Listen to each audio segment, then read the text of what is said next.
What if I told you that the person who destroyed your peace, shattered your trust, and made you question your own sanity is already paying a price they don't even understand yet?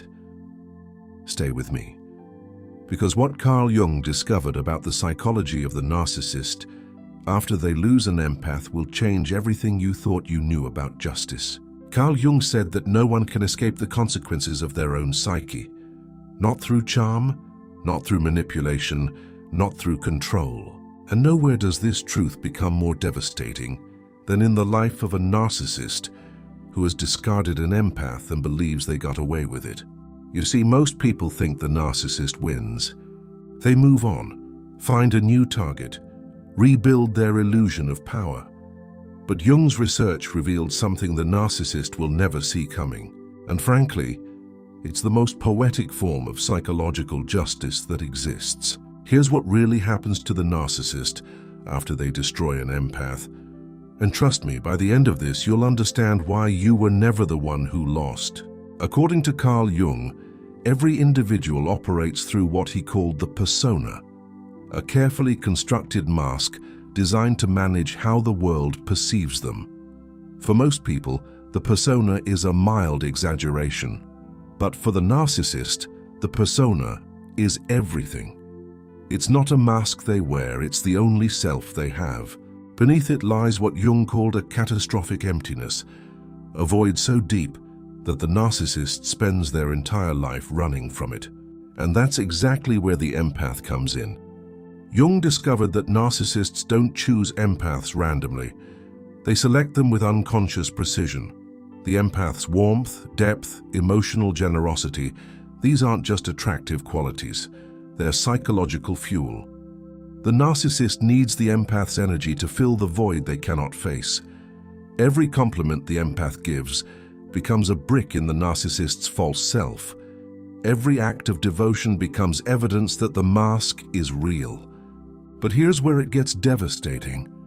And this is the part the narcissist never anticipates. Carl Jung observed that the narcissist's entire psychological structure depends on external validation. Without it, the architecture collapses.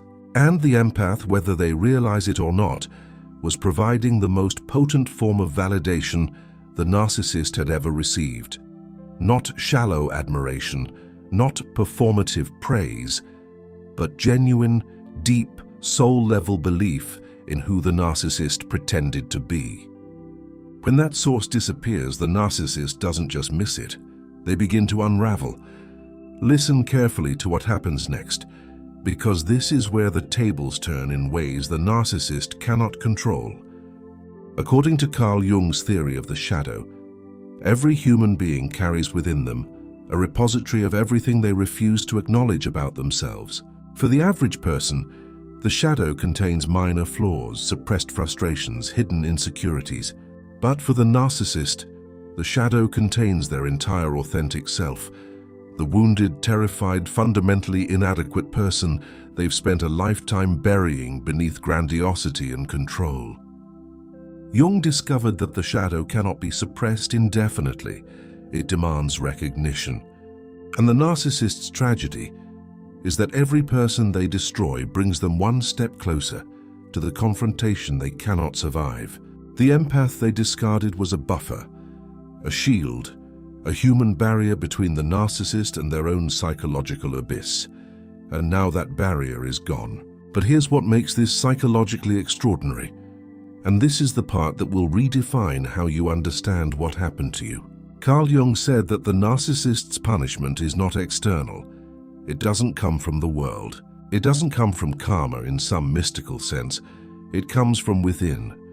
Jung called this the return of the repressed, the inevitable moment when everything a person has buried alive claws its way back to the surface.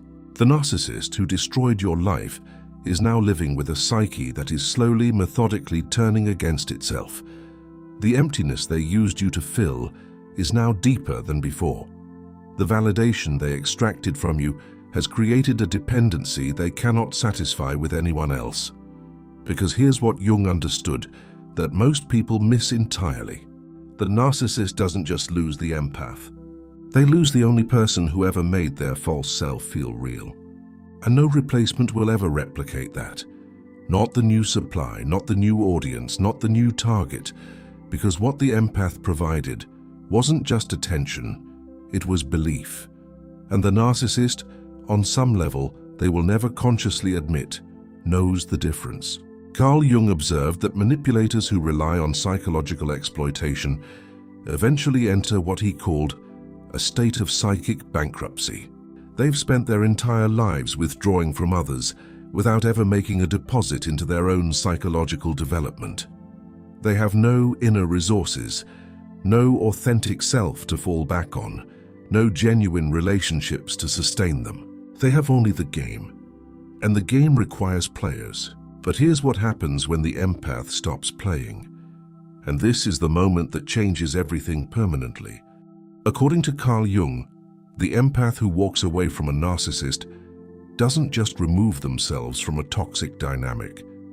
They take something with them that the narcissist cannot retrieve. They take back the projection. Jung called this the withdrawal of projections, the moment when someone stops seeing another person through the lens of their own hopes and begins seeing them as they actually are.